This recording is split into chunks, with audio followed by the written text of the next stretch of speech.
Siapa nama? Siapa nama ustaz ni?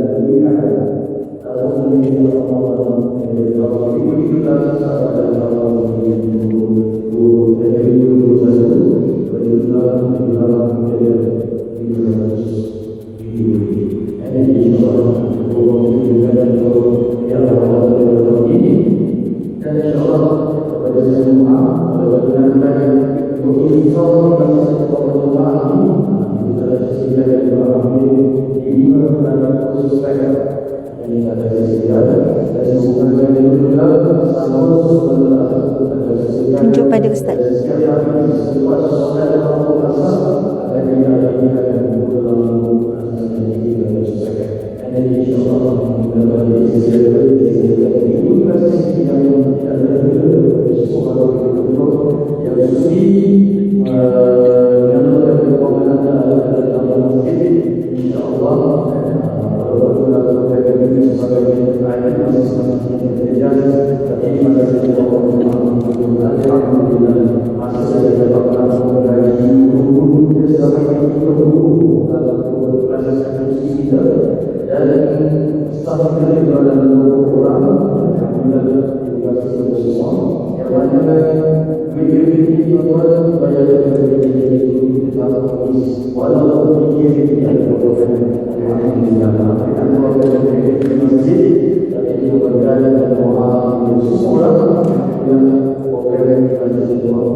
Ustaz.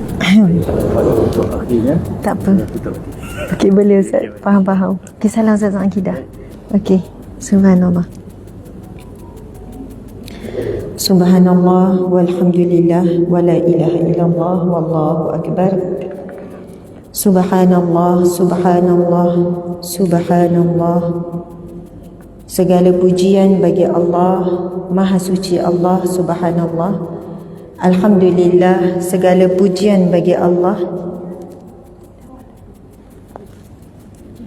Segala pujian bagi Allah, alhamdulillah. Wala ilaha illallah, dan tiada ilah, tiada sembahan, tiada Tuhan, tiada tempat kita mengadu, tiada tempat kita memohon pertolongan, tiada tempat kita mohon perlindungan illallah, kecuali Allah. Wallahu akbar, dan Allah itu maha besar. Mudah-mudahan kita sentiasa membesarkan Allah Subhanahu wa ta'ala dalam seluruh kehidupan kita, insya-Allah. Subhanallah, alhamdulillah. A'udzubillahi minasyaitonir rajim. Bismillahirrahmanirrahim. Assalamualaikum warahmatullahi wabarakatuh. Assalamualaikum warahmatullahi wabarakatuh.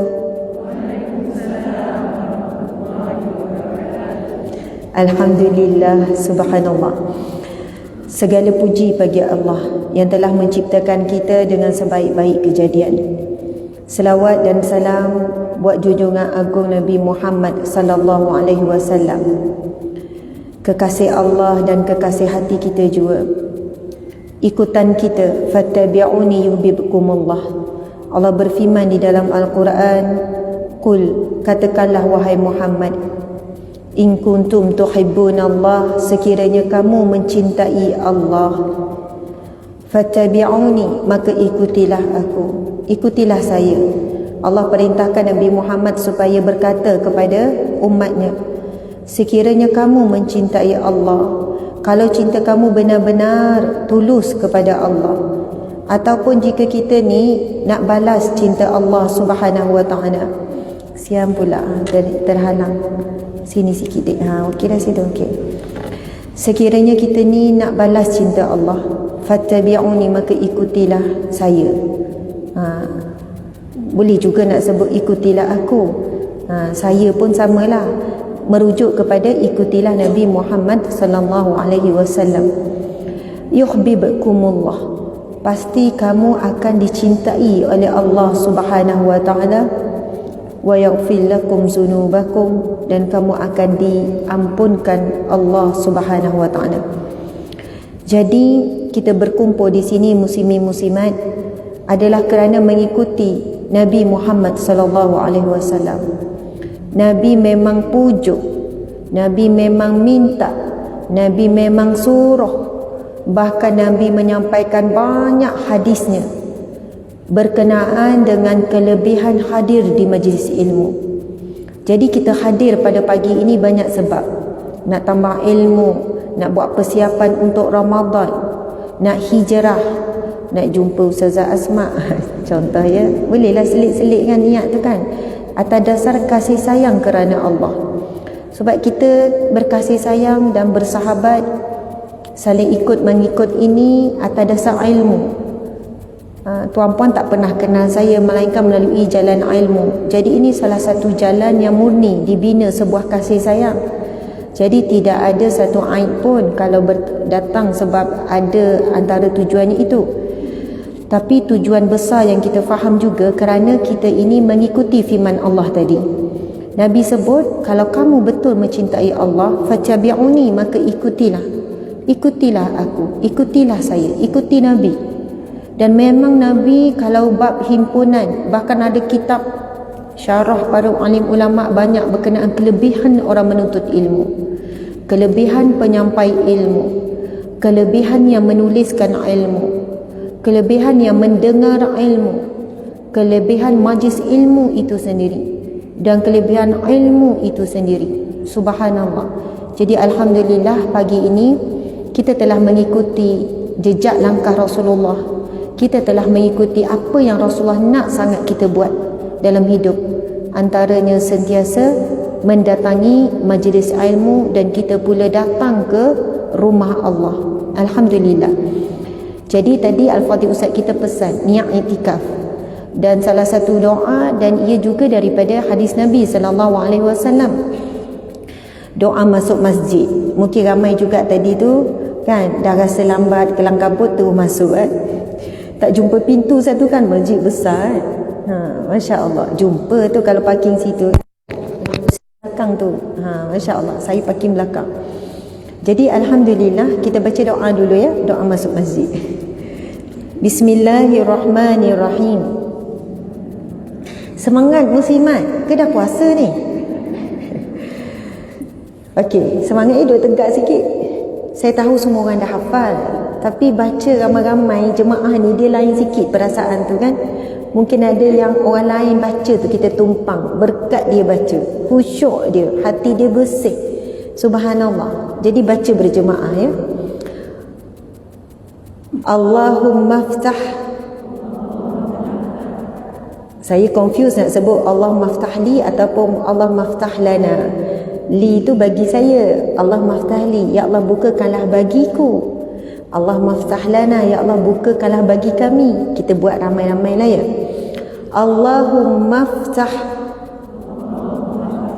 lana abwaba rahmatik. Ya Allah bukakanlah bagi kami, untuk kami, segala, semua pintu-pintu rahmatmu. Nawaitu i'tikaf fi hadzal masjid sunnatan lillahi ta'ala. Amin ya rabbal alamin. Subhanallah. I'tikaf tu senang je niat, tak perlu beria macam ayat tu pun tak ada masalah kan. Bunyi macam Ustazah tambah sunatan, sah tak selama ni ya? Jadi masuk masjid niat i'tikaf terus dapat pahala daripada awal sampai balik, selama mana tidak buat maksiat. Kalau lepas tu ngumpat, wallahualam Allah terima ke tak, buat ibadah sunat tapi waktu yang sama buat dosa besar. Ngumpat tu kan dosa besar kan. I'tikaf tu bukan wajib, ibadah sunat yang sangat dituntut, sangat besar pahala. Jadi kita jagalah supaya pahala amal kita tidak terbatal kerana kita sendiri. Jadi jangan campur maksiat kan. Masya Allah.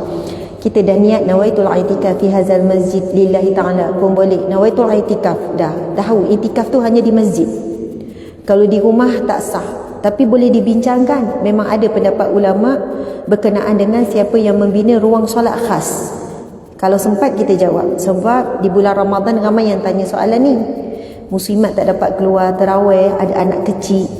Sebab untung orang pergi tarawih di masjid, kan? Lepas tu surau, boleh tak niat iktikaf? Kita ni serba salah. Kalau pergi surau tak dapat niat iktikaf, tak dapat pahala iktikaf. Tapi kalau pergi masjid, kesian pula surau dekat taman kita tak ada orang. Betul kan? Jadi macam mana ni dalam situasi macam ni kan, nak utamakan yang mana? Masya Allah. Jadi nampak tak, kita belum mula tapi dah banyak persoalan yang kita boleh terlintas. Lepas tu ada lagi mic dekat situ, tapi tak ramai. Muslimat kita kan jenis yang pemalu kan. Boleh nampak ni kan, lembut, pemalu, terutama dengan suami kan. Masya Allah. Jadi ramai yang malu nak tanya secara terbuka. Jadi saya sangat suka kalau muslimat tulis soalan bermula daripada sekarang. Bukan nanti saya kata okey sekarang waktu buka untuk soalan barulah ni. Tak, sekarang je terlintas terus tulis, post. Tak payah pergi post saja ya. Lambat sampai. Terus pas je terus, jangan tangguh. Kadang-kadang bila sampai ada waktu saya terus ambil yang tu. Ada waktu saya teruskan. Kita baca kitab kita. Okey. Jadi alhamdulillah saya nak ucap terima kasih kepada Al-Fadil Ustaz Tuan Abbas bin Muhammad Yusof. Tadi saya tercakap tu kan, Ustaz cakap saya sebenarnya nak tanya nama Ustaz ni siapa. Okey, jadi betul lah nama Ustaz ni yang ditulis di kertas ni, iaitu Al-Fadil Ustaz Tuan Abbas bin Muhammad Yusof, merupakan pengurus Masjid Tengku Ampuan Jemaah. Ni masjid besar ni, cantik, indah. Dek, tunjuk sikit masjid ni. Tengok, mungkin ada orang tak tengok atas. Tengok atas sekarang. Nampak tak tu? Masya Allah.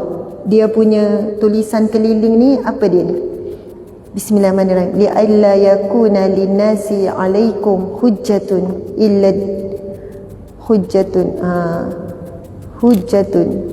illa hiladdin ke iladain tu. Subhanallah. Kan salah baca. Ni firman Allah ni, sekeliling, indah tu. Subhanallah. Sejuk tak muslimat? Sejuk kan? Nampak tak aircon dia kat mana? Kan main canggih. Nampak tak tu lubang aircon? Dia punya binaan tinggi. Subhanallah. Lampu tu dah lama tak lap kan? Susah nak lap lampu tu. Tapi muslimat, kita kan kalau pergi satu-satu tempat, ada orang yang menghayati sini bina Islam. Ini sini bina Islam kan? Tengok ada muslimat kita ke atas tu kan. Maksudnya itu orang atasan ni, orang bawahan ya. Masya Allah. Campur dengan kayu, binaan yang tinggi, nak buat yang terbaik untuk rumah Allah. Tengok pula susunan belakang tu, nampak kitab ke Al-Quran ke, wallahu alam ya, susunan tu. Masya Allah. Kalau kita kagum dengan binaan-binaan lain, kita perlu menghayati dan meragai binaan rumah Allah Subhanahu Wa Taala. Tengok dia punya cermin kan, atas tu tinggi, lagi susah nak lap. Kan? Semua ni ada maksud kan. Arkitek nak buat ni, kadang-kadang dia orang nak buat masjid yang indah macam ni, pergi ziarah banyak negara untuk dapat inspirasi ya. Lepas tu dibuat keliling tu serambi yang besar. Perasan tak? Keliling ni ruang salat kan? Keliling ni serambi yang besar kan? Ini model macam Masjid Nabawi kan? Maksudnya untuk orang ada anak kecil, eloklah di luar supaya dia pun senang jaga anak dan tak mengganggu jemaah. Tapi ni anak duduk diam tak ada masalah. Masya Allah. Kemudian bagi wanita yang uzur syar'i, datang haid dan sebagainya. Jadi konsep-konsep seperti ni bagi setengah orang menjadi satu perhatian. Tengok dia punya pintu tu kan, ukiran kayu tu sangat indah. Jadi rugi kan kalau kita datang dah duduk tapi tidak lebih sikit memberikan perhatian kepada perkara-perkara seumpama ini, sebab semuanya ini menambahkan ucapan subhanallah. Macam tu kan. Masya Allah, alhamdulillah, rumah Allah. Masuk pun dah rasa macam satu aura yang berbeza berbanding kalau masuk shopping kompleks kan. Masuk shopping kompleks kagum juga, masuk hotel pun kagum. Perasan tak? Hotel kan cantik-cantik. Saya kalau masuk hotel saya tengok sampai cantiknya dia buat. Ya Allah. Jadi kita kata kalaulah untuk kehidupan dunia kita buat bersungguh-sungguh, rumah Allah bukan satu pembaziran kalau ada pihak buat terbaik. Saya rasa aircon ni susah sikit kan, nak kontrol ni kan, decentralize. Jadi kita sabarlah ya dalam sejuk ni. Saya pun dah mula sejuk. Subhanallah, itu tanda-tanda kurang dosa insya-Allah ya. Kalau asyik panas je kan, dosa tu banyak. Moga-moga kurang lah ya. Subhanallah. Muslimat, apa khabar semua? Baik, alhamdulillah, subhanallah. Baik insya-Allah. Baik dalam, baik luar insya-Allah. Jadi terima kasih ya Ustaz cerita macam-macam tadi. Jadi kita support nanti untuk program Ihya Ramadan, menghidupkan Ramadan.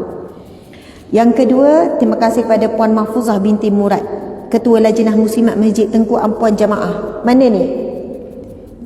Puan Mahfuzah binti Subhanallah, terima kasih, ni orang kuat muslimat kita ni pun AJK. Nampak tudung sama kan? Dia dah pakat tu dalam WhatsApp, pakai tudung tu baju hitam, betul tak? Supaya boleh dikenal pasihat tu pun sama. Masya Allah, ni muslimat pilihan Allah untuk menjaga rumah Allah. Jadi mereka ni ada air tangan untuk agama ini, untuk Islam, ada air tangan untuk rumah Allah. Jadi wajar untuk kita hormati dan raikan. Seterusnya jawatan ke masjid semualah, Bilal, Nazir, semua Masya Allah, sehinggalah kepada guard yang jaga keselamatan masjid, sehinggalah kepada yang menjaga logistik, kebersihan dan sebagainya. Masya Allah. Seterusnya yang hadir semua muslimin muslimat yang hadir secara live di ni, subhanallah, lebih kurang dalam 2,000. Kemudian yang hadir di masjid, alhamdulillah. Okey, masa kita sebenarnya tak lama, 1 jam. Ustazah dah cakap-cakap, sekarang pukul 11. Masya Allah, tinggal lagi 30 minit. Tapi kalau kita lebih sikit tak apa kan? Masya Allah. Okey, subhanallah. Lebih sikit tu tak tahulah sikit banyak mana ya. Kita sudahkan dalam sebelum pukul 12 insya-Allah. Semua dah pegang buku ni. Buku ni adalah buku fiqh yang dikeluarkan hasil gabungan saya dengan Ustaz Zul Khairi. Tuan-puan akan nampak kelebihan buku ni, dan mungkin ada yang pernah beli. Kita edarkan tu untuk tuan-puan pegang dan tengok belek. Kalau berhajat kita boleh selesaikan di luar. Jika tidak, boleh pulangkan dengan cara yang baik. Macam pelik ayat tu kan. Dah ambil cara baik, pulanglah cara baik. Macam tu kan. Saya tak ambil Ustazah, diberi. Macam tu. Saya sebenarnya suka untuk memudayakan bila kita berkuliah biar berkitab, sebab anda boleh tengok, bukan sekadar dengar, tengok dan baca sendiri. Okey, insya-Allah kita akan mula buka. Kena laju-laju dah ni, boleh ya muslimat? Insya-Allah. Saya cakap seorang je ni. Memanglah kan, kalau ramai-ramai cakap. Subhanallah, kita pergi kepada muka surat XW dulu. Saya tak tahu XW tu huruf Roman kan, jadi tak berperti. Siapa yang tak ada buku ni, tolong angkat tangan. Rugi kalau siapa yang tak dapat. Angkat. Ramai lagi.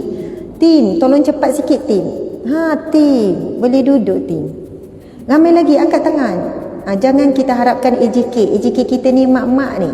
Walaupun mereka daripada belakang nampak macam 30-an, tapi tengok daripada depan, bila buka mask kita tahu hakikat mereka. Tambah lagi satu kali ganda, 60-an, 50-an, 60-an, tapi hebat dia orang ni, laju daripada orang muda lagi. Okey, tak apa. Subhanallah, buku ni dibuat dengan, nak kata apa, penuh perasaan, sungguh-sungguh. Puan akan nampak kenapa sungguh-sungguhnya buku ini ditulis. Dan tajuk dia adalah satu-satu-satu. Saya sendiri yang pilih tajuk ni sebab biasanya lepas satu-satu. Faham ya? Soalan tak habis-habis. Lepas tu subhanallah, kita jawab satu-satu soalan tu dengan baik. Itu yang akhirnya terbitlah tajuk dia, satu-satu soal jawab. Dan memang betul pun dalam ini mengandungi 111 soalan dan jawapan dengan teliti. Tuan-puan akan tengok sejauh mana ketelitian setiap soalan. Okey, Masya Allah. Muslimat kita, okey, kita biar settle ni dulu ya. Kesian ni orang depan ni, dia dah rasa mesti dia paling lambat dapat. Hantar dululah orang depan ni. Okey.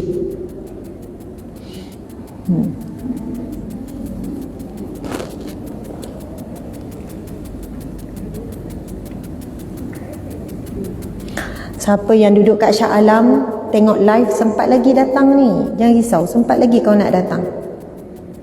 Boleh bawa anak-anak. Masjid ni besar. Boleh duduk atas. Masya Allah, sedap duduk atas tu. Sambil makan kerepek pun orang tak tahu kan. Ke kacang ke, bijak dia duduk atas tu. Apa niat tu kan. Tapi tak apalah, imarahkan semua ruang. Saya pun rasa nak naik atas. Kita kan ada perasaan tu, nak tengok atas macam mana kan. InsyaAllah. Tak pernah naik atas. Ni saya kali ketiga ke kali keempat? Kali kedua. Oh, baru kali kedua. Betul. Rasa macam dah kerap sampai. Ya Hajar. Ke Hajar HJK baru? Dah lama? Hah? Oh, puan yang uruskan. Betul lah tu. Okey, Masya Allah. Ustaz tadi adalah suami kepada Ustazah Akidah. Ustazah Nur Akidah. Selalu keluar TV tu juga Ustaz tadi tu. Okey, subhanallah. Muslimat sekalian, sekarang kita pergi kepada muka surat XV, huruf Roman. Tak tahulah tu nombor berapa ya. Maksudnya belum masuk lagi soal jawab. Tapi kita mulakan dulu dengan pengenalan. Okey. Jumpa tak semua muka surat XV? Orang lama tahu ni. XV ni nombor berapa? Hah? 15. Bijaknya macam mana tahu? Okey. Okey, saya tak berhajat nak belajar huruf Roman ni. Okey, SW saya tahu 15. Okey, baiklah. Pengenalan puasa. Kita tengok maksud puasa as-siyam dari sudut bahasa, menahan diri daripada melakukan sesuatu seperti makan, minum dan bercakap. Itu simple untuk kita faham. Kenapa bercakap termasuk? Sebagaimana Sayyidatina Maryam, bila dia menyebutkan dia akan berpuasa apabila dia melahirkan anak Nabi Isa alaihi salam, lalu dia bernazar untuk berpuasa, tapi bukan puasa tak makan tak minum. Maksudnya adalah tidak bercakap dengan sesiapa pun. Bila orang bertanya tentang ini anak siapa, dia hulurkan saja. Dia tak cakap, dia hulurkan, kemudian Allah beri keizinan Nabi Isa boleh bercakap dan menjelaskan dan menyucikan ibunya adalah wanita yang baik. Sebab masa tu orang kampung dah cakap, soalannya Maryam yang selama ini dianggap suci, daripada kecil sampai dia remaja, sampai dia dewasa, sebab niat ibunya untuk letakkan dia di mihrab. Maksud mihrab, ada satu kawasan, satu tempat khas untuk beliau melakukan amal ibadah memuji Allah. Tak pernah jumpa orang, tak pernah bergaul dengan masyarakat, memuji Allah, buat ibadah tanpa henti. Jadi bila tiba-tiba Maryam bawa anak, maka fitnah tersebar dengan begitu luas. Nak kata kita ni terlalu banyak dosa dan kita ni ibadah kurang, nak banding dengan Sayyidatina Maryam, difitnah apalah sangat. Ibunda kita Maryam yang disebut salah seorang wanita penghulu syurga. Kan satu ketika Nabi buat garisan di atas tanah, hadis yang sahih. Nabi ambil kayu, Nabi buat 4 garisan. Kemudian ditanya, ya Rasul, apa yang kamu sedang buat? Ini 4 garisan ini mewakili 4 wanita penghulu syurga. Asiyah, Maryam, Khadijah dan juga Fatimah. Habis tu Aisyah, jangan tanyalah. Semua itu wanita-wanita utama dalam syurga. Tapi hadis ini Nabi sebut 4 perkara. Jadi bagi ibu-ibu single mother yang berjuang membesarkan anak, jadikan ibunda Maryam sebagai contoh. Subhanallah, memang ibu tunggal, wanita-wanita janda, muda, ada anak kecil, banyak ujian dan fitnah. Tapi kita tidaklah diuji seberat ibunda kita Maryam, seolahnya melakukan perbuatan terkutuk sehingga dapat anak. Ibunda kita Maryam dalam firman Allah menyebutkan perkataan siam juga, tapi bukan bermaksud menahan daripada makan dan minum, tetapi menahan diri daripada berkata-kata. Sebab itu kadang-kadang untuk mendiamkan mulut orang yang menabur fitnah, diam. Subhanallah, Allahu Akbar. Akhirnya Allah yang akan mendiamkan mulut mereka. Dalam keadaan kita berdoalah, mengharap kepada Allah dan mungkin menjelaskan dalam situasi-situasi lingkungan yang boleh memahami kita. Jadi subhanallah, dari sudut istilah, meninggalkan perkara yang boleh membatalkan puasa bermula daripada terbit fajar hingga terbenamnya matahari dan disertai dengan niat. Okey. Dalil syariat puasa, kita tahu firman Allah surah Al-Baqarah ayat 183. A'udzubillahi minasyaitonirrajim. Ya ayyuhalladzina amanu kutiba alaikumus siyam kama kutiba 'alal ladzina min qablikum la'allakum tattaqun. Sadaqallahul azim. Wahai orang yang beriman, diwajibkan ke atas kamu berpuasa sebagaimana umat terdahulu berpuasa, mudah-mudahan kamu beroleh takwa. Okey, insya-Allah nanti ustaz-ustaz penceramah lain akan kupas sampai masa nanti banyak ceramah pasal Ramadan dan banyak yang akan syarah ayat ni. Muslimin muslimat, subhanallah, bermula daripada ayat tu, tuan-puan boleh tengok nanti kan balik buka tafsir Al-Quran muka surat ayat surah Al-Baqarah ayat 183. Selepas itu ada lagi ayat lain sambungan mula-mula kewajipan berpuasa. Lepas tu turun pula ayat berkenaan daripada waktu bila ke waktu bila. Lepas tu ada lagi lah perkara lain. Asal sejarah pensyariatan puasa sebelum keluar kaifiat ataupun kaedah berpuasa maghrib sampai subuh sampai maghrib, sebelum itu puasanya adalah bermula lepas isyak sampai maghrib. Sebelum pensyariatan puasa seperti kita hari ini daripada subuh sampai maghrib. Ketika mula-mula turunnya perintah puasa, kaedah ibadahnya adalah puasanya adalah bermula lepas isyak sampai maghrib dengan syarat selepas maghrib dan isyak tidak tidur. Sebab itu berlaku beberapa kes ada kalangan sahabat yang tidak mampu berpuasa kerana saat berbuka puasa dia tak ada makanan, isi dia keluar cari makanan, dia tertidur. Bila tertidur dikira terus kena sambung puasa. Adalah riwayat-riwayat menceritakan bagaimana sebelum ada persyaratan jelas turunnya firman Allah yang seterusnya daripada selepas ayat ini.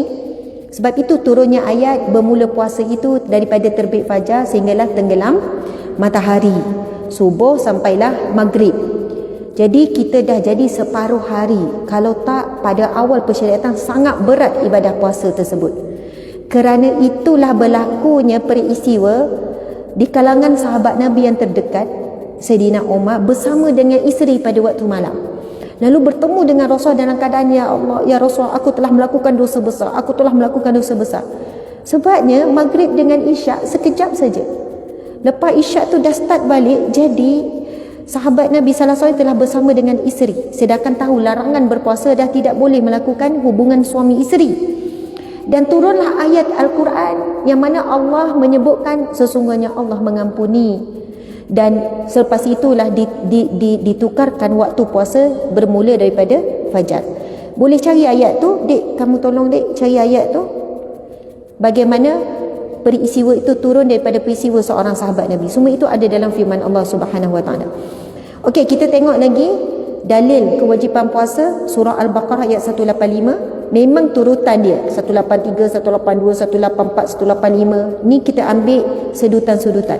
Syahrul Ramadan alladhi unzila fihi al-Quran hudan linnas wa bayyinatin minal huda wal furqan faman shahida minkum asyhara falyasum. Muslimin muslimat, bulan Ramadan kita tahu adalah bulan yang Allah pilih untuk diturunkan Al-Quran. Maksudnya Al-Quran kali pertama turun jatuh pada bulan Ramadan. Kali pertama turun. Dan pendapat yang paling kuat mengatakan turun pada bila? Waktu malam Lailatul Qadar. Jadi tidak ada tarikh tetap. Walau bagaimanapun kita menyambut 17 Ramadan sebagai hari nuzul Quran. Sebab itu perbincangan malam Lailatul Qadar tidak ada tarikh. Boleh jadi daripada satu malam pertama Ramadan, boleh jadi di antara itulah. Walaupun ada dikatakan pada malam-malam gajian terakhir. Tak apa, kita tak bincangkan perkara itu. Tapi yang jelas bulan Ramadan Allah pilih untuk menjadi satu bulan untuk diturunkan kitab yang terbaik. Dipilih pada malam yang terbaik, pada bulan yang terbaik, kepada Nabi yang terbaik. Subhanallah, Al-Quranul Karim. Sebab itu syiar bila bulan Ramadan kita memperbanyakkan membaca Al-Quran. Dan tidak menjadi satu keburukan ataupun aib kalaulah ada orang kata, oh bulan puasa baru muncul. Memanglah, itu memang akan berlaku nanti. Kau nak tengok dia datang masjid tunggu bulan Ramadan baru nampak. Nanti dah habis Ramadan dia pun hilang sama dengan bulan-bulan tu. Bulan Ramadan berlalu dia pun berlalu juga. Jadi cubalah kawal diri daripada kata macam tu. Terutamanya muslimat, sebab muslimat alhamdulillah terbaik sangat. Muslimatlah yang paling meriah menghidupkan bulan Ramadan dengan tadarus, betul kan? Banyaklah grup-grup tadarus dan kita akan jumpa orang-orang baru. Orang baru nak hijrah, ada orang belajar, raikan, subhanallah. Janganlah pula tak pernah nampak pun. Duduk mana section ni? Dekat je. Selama ni tak nampak masjid ni. Tanya soalan tu pula kan. Hai, Masya Allah, Allahu Akbar. Raikan. Ini memang bulannya, bahkan Imam mazhab Maliki, Imam Malik merupakan guru dan imam kepada Imam Syafi'i. Bila bulan Ramadan, dia menghentikan sekejap kuliah-kuliahnya, pengajian-pengajian berkitab, bahkan menghentikan membaca hadis. Sedangkan kita tahu Imam Malik ni sangat hebat dalam memuliakan hadis Nabi. Kuliah-kuliahnya, dia adalah guru kepada Imam Syafi'i kerana memberikan seluasnya ataupun sepenuhnya, sebanyaknya kepada bacaan Al-Quran. Nanti buat kuliah duha tak ada orang datang, tak apa, itu Imam Malik. Sebab dia dah ilmu pada dadanya. Kita bukan Imam Malik, kita pergi jugalah hadir majlis ilmu pada bulan Ramadan. Itu pun satu ibadah. Itu maksudnya bagaimana pemilik, maksudnya ilmu ni memang di dada ulama. Jadi Imam Malik ni memang mujtahid kan, memang ulama besar. Jadi tidak ada kekurangan baginya kalau dia menghentikan majlis ilmunya. Tapi kita yang tak ada ilmu terus menuntut ilmu lah di bulan Ramadan. Tapi nak beri gambaran bagaimana tak cerita lagi alim ulama lain melebihkan Al-Quran. Jadi insya-Allah kita cuba nekat pada tahun ini, Ramadan kali ini bukan sekali khatam. Boleh tak kita nekat 2 kali khatam? InsyaAllah. Sehari 2 juzuk. Berbaloi tak kalau kita dapat pintu Ar-Rayyan, boleh masuk syurga Allah? Babur Rayyan. Sebab itu hadis Nabi, man sama Ramadan, man qama Ramadan, dua-duanya sahih. Imanan wahtisaban ghufira lahu ma taqaddama min zambi. Siapa yang menghidupkan Ramadan bukan hanya dengan puasa, dengan Al-Quran, dengan majlis ilmu, dengan zikir, dengan sedekah, dengan beri makan berpuasa. Maksudnya subhanallah, hidupkan Ramadan bukan hanya puasa. Siangnya berpuasa, malamnya seperti rahib di malam hari. Maksud kan sebenarnya rahib itu maksud dia bukan kita bayangkan rahib di itu ya. Itu kan ada nasyid tu kan, malam tu dia menjadi umpama seorang yang gagah, celak, terang matanya melakukan ibadah. Okey, muslimin muslimat di mata Allah sekalian, kita tengok hadis Nabi berkenaan dengan ni. Lepas tu tentang ni kita tak baca, kita terus pergi kepada yang ketiga, syarat wajib puasa. Saya nampak ada kertas kan soalan Okey, boleh je hantar terus depan. Okey, subhanallah, terima kasih. Islam mukallaf, dia ada keuzuran, bermukim, syarat sah puasa Islam berakal mumayyiz. Saya baca laju-laju tu muslimat. Saya ni memang bidang fiqh. Saya belajar syariah. Bila orang fiqh, orang syariah syarah, ia jadi lama sangat. Ia jadi ni. Jadi saya baca je senarai ya. Kalau nak kupas bab Islam, bab mukallaf tu jadi panjang. Jadi kita nak memperbanyakkan soal jawab.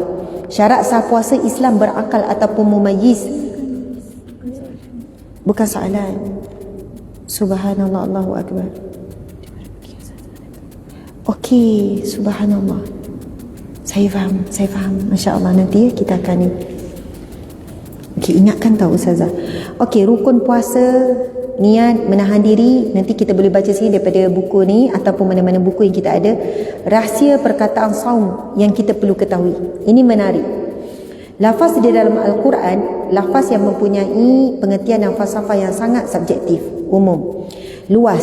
Terdapat 2 istilah, as-siyam dan as-saum, dengan ejaan yang berbeza. Masya Allah. Muslimin muslimat, ini pun sila baca sendiri. Boleh ya, sila baca sendiri. Saya sebenarnya nak pergi kepada bab bagaimana berkaitan isu-isu puasa dan wanita. Sebab kebanyakan wanita ni, lepas tu nanti bacalah peristiwa penting bulan Ramadan pada tahun 2 Hijrah, apa berlaku tahun ke-3 Hijrah, tahun ke-8 Hijrah.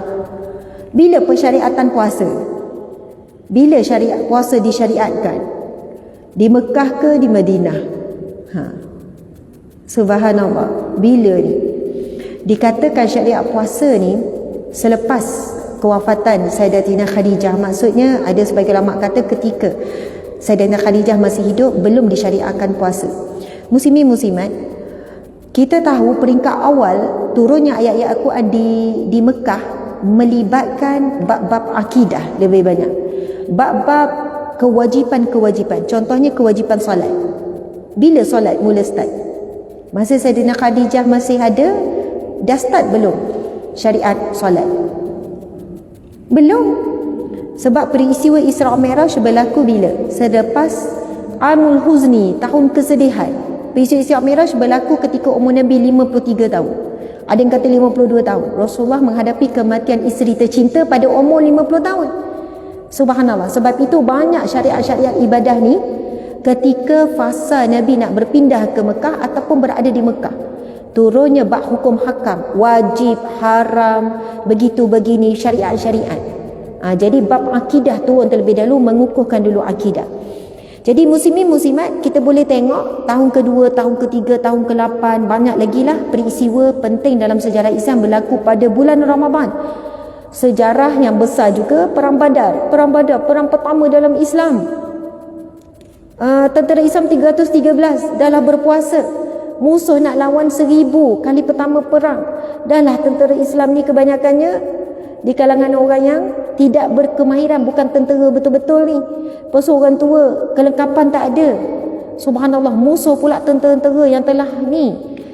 Namun apabila mereka digerunkan dengan kata-kata oleh ramai orang kata, ramai takutlah musuh tu lengkap gini. Apa jawapan Allah dan para sahabat?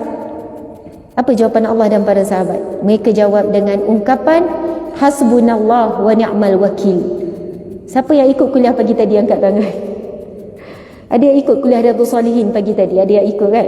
Saya kan setiap pagi ada pukul 7.30 hingga 8.30. Pagi tadi banyak kita kupas tentang zikir.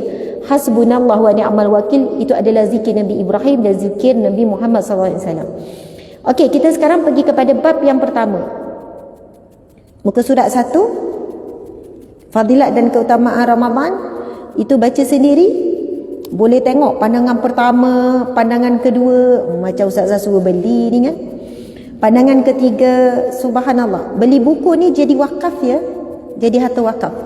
Kalau pun anda rasa, Ustazah dah banyak buku tak baca-baca, membazir. Bila beli buku fikir sama membazir kan. Masa beli tapuek, insya-Allah guna, insya-Allah guna. Masa beli handbag, tukar-tukar. Beli kasut, membazir tu datang dah dekat nak meninggal esok kot ya. Daripada membazir mak nak agih-agih, masa tu dah nazak mungkin kan. Wallahu alam, na'udzubillah. Jadi beli buku ni kita terus niat. Kalau kita tak baca, mudah-mudahan ada anak cucu akan baca.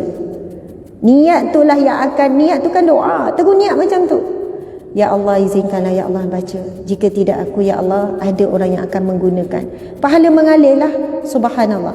Okey, insya-Allah muslimat, tengok soalan yang kedua. Maksud hadis puasa untukku dan aku yang akan membalasnya. Ini ramai juga yang tanya. Hadis Nabi SAW ini, ia merupakan hadis sahih riwayat Bukhari. Ia merupakan satu hadis qudsi yang mana Allah berfirman melalui hadis Nabi, as-siyamu li, puasa adalah untukku, wa ana ajzi bi, dan aku yang akan membalasnya, wa ana ajzi bihi wal hasanatu bi asyri amsalha, dan satu kebaikan akan dibalas dengan 10 kebaikan sepertinya. Basic bila bulan Ramadan semua dilipat gandakan 10 kali ganda. Tetapi gandaan sebenarnya sangat banyak tidak terfikir oleh kita. Subhanallah musliman, apabila Allah melalui hadis qudsi ni firman Allah ya, tapi hadis Nabi. Tapi firman Allah. Bila Allah berfirman, puasa untukku dan aku yang akan membalasnya, timbul persoalan. Habis tu solat, siapa yang balas? Solat bukankah untuk Allah juga? Zakat, haji, sedekah, tutup aurat semua ni untuk siapa? Kita buat untuk Allah sebab Allah yang suruh. Tetapi kenapa ada ungkapan yang istimewa, yang khusus untuk ibadah puasa? Puasa untukku dan aku yang akan membalasnya. Jadi menarik sangat. Jawapan untuk persoalan ini kita boleh tengok ada banyak pandangan yang kita bawa. Pandangan pertama, pandangan yang kedua, pandangan yang ketiga. Dengan kita membaca pandangan-pandangan ini, membuatkan kita semakin faham betapa besarnya nilai puasa Ramadan. Kita akan faham. Sebab itu beza orang yang melakukan ibadah dengan ilmu ataupun dengan ikutan. Masa kecil puasa nampak raya kan? Makin besar puasa sebab kewajipan. Makin dah tua, siapa dah tua? Nampak muda belaka ni, 30 lebih nampak ni. Sebab pakai emas lah. Buka emas nampak lah ya. Masya Allah. Makin dah faham, kita dah mula berpuasa bukan kerana wajib. Kerana cintanya kita kepada ibadah puasa tu. Subhanallah. Sampai kefahaman makin tinggi, dah tak nampak dah pasal pahala-pahala, tak fikir pahala dah. Tetapi kerana Allah semata-mata. Masya Allah, Allahu Akbar. Sebab itu beza ya orang menghadapi Ramadan ini dengan ilmu dengan tidak. Bab ini saya nak baca. Sebab seronok sangat bila baca penjelasan ahli ulama. Kenapa hadis kudusi Allah berfirman, puasa untukku dan akulah yang akan membalasnya. Ini bukan penjelasan saya, penjelasan ahli ulama. Sebab itu saya kata buku ini special. Masa tim kami nak siapkan, separuh soalan Ustaz Zulkhairi, separuh soalan saya dan tim. Kami berkampung, tak boleh nak siap dekat pejabat. Walaupun pejabat ada bilik khas, tak boleh nak siap. Bawa angkut kitab-kitab, buku-buku keluar daripada pejabat, pergi tempat luar berkampung.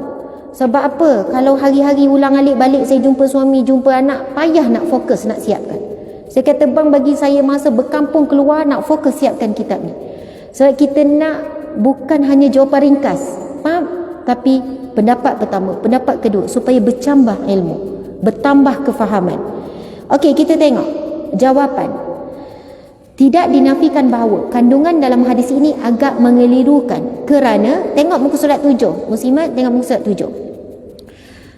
Yang di live ramai yang tanya, Ustazah macam mana nak dapat buku ni? Boleh saja, di Shopee ada, WhatsApp ada, tetapi sangat terhad 2,000 naskah saja. Kita modal sendiri. Kalau ada pihak yang nak sponsor Ustazah nak print, saya taja, nanti Ustazah bayar balik modal, ataupun nak print berapa. Kita kadang tak ada modal nak print banyak-banyak, sebab kita kena bayar penuh pada kilang. Risiko tinggi, tak habis kita tanggung kerugian. Macam itulah. Jadi kita print lah sikit-sikit kan. Masya Allah. Bila sikit jadi mahal. Kalau 2,000 harga sekian, kalau 10,000 harga separuh. Tapi macam itulah ya. Sekarang ni buku bukan mudah untuk dijual. Jadi insya-Allah semua yang datang ni habiskan terus buku ni hari ni insya-Allah ya. Beli 10 hadiah kawan-kawan. Wakaf. Beli 100, alhamdulillah. Nak beri mana kat makcik? Nak pergi hantar madrasah. Bagi kepada doktor-doktor ke, frontliner ke. Subhanallah, pahala mengalir. Mungkin kita tak baca, dia orang baca. Pandai Ustazah camping kan. Subhanallah. Semua amalan memang untuk Allah. Pertama, hanya Allah yang layak memberikan balasan kepada mana-mana amalan. Itu kita beriman dah tu. Ya, kenapa? Tak ada. Tu kenapa? Oh, tak ada. Okey, ambil gambar. Tak apa, Dik, kamu boleh bangun. InsyaAllah saya akan boleh bangun, Dik. Boleh ni. Saya sebersalah tengok dia terkial-kial kan. Kau nak ambil gambar saya pusing kan. InsyaAllah saya akan kongsikan beberapa pendapat ulama' sebagaimana yang telah disusun oleh Al-Hafiz Ibn Hajar di dalam Fathul Bari terutamanya. Dalam hadis yang lain lebih terang membezakan antara amalan puasa dengan amalan-amalan yang lain. Kita tengok hadis riwayat Bukhari, kullu amali ibni Adam lahu illa shaum fa innahu li wa ana ajzi bih. Ini hadis yang lain. Ini juga hadis kursi firman Allah, setiap amalan anak Adam untuknya melainkan puasa. Sesungguhnya ia puasa untukku dan aku akan membalasnya. Allah berfirman begitu. Semua amalan anak Adam adalah untuknya kecuali puasa. Puasa itu untukku dan aku akan membalasnya. Why Allah sebut begitu? Okey, kita tengok pandangan pertama, muka surat sebelah 8. Puasa ialah amalan yang tidak mempunyai unsur riak. Berdasarkan pendapat Al-Maziri dan Abu Ubaid, menurut Abu Ubaid, kita mengetahui bahawa semua amalan baik untuk Allah dan hanya Dia yang mampu memberikan balasan. Menurut kami, dikhususkan puasa disebabkan amalan tersebut tidak dapat dilihat oleh seorang hamba. Ia merupakan amalan hati. Ya, kita tidak mengetahui seseorang itu berpuasa, melainkan dia sendiri memaklumkan kepada kita bahawa dia sedang berpuasa. Ibnu Hajar menjelaskan, unsur riak pada amalan lain boleh dilihat dengan pandangan mata kita. Kita tidak dapat melihat unsur riak pada puasa, melainkan dia sendiri menceritakan dengan kita, sama ada dengan tujuan yang baik atau menunjuk-nunjuk. Subhanallah muslimat. Hebat kan? Hebat. Okey, muslimat, saya puasa ke tak?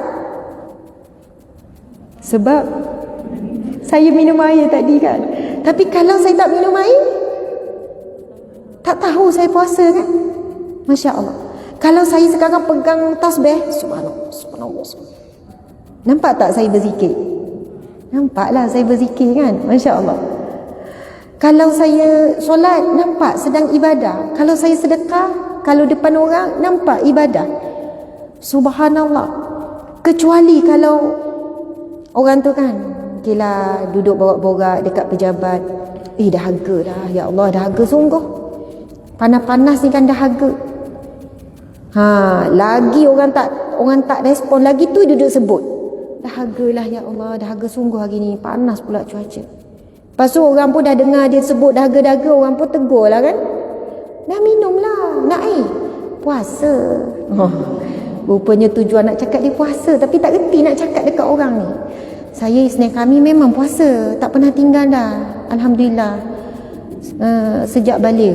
Sejak balik tu kan. Ataupun alhamdulillah lah. Allahu Akbar. Susah nak jaga niat ni, nak jaga hati ni, benda paling susah kan. Tapi nak kata kelebihan ibadah puasa ni kenapa special, nanti kita akan jumpa penjelasan ulama. Kerana kita meninggalkan makan dan minum bukan sebab tak ada makanan. Makanan banyak ni, kerepek sampai lemau.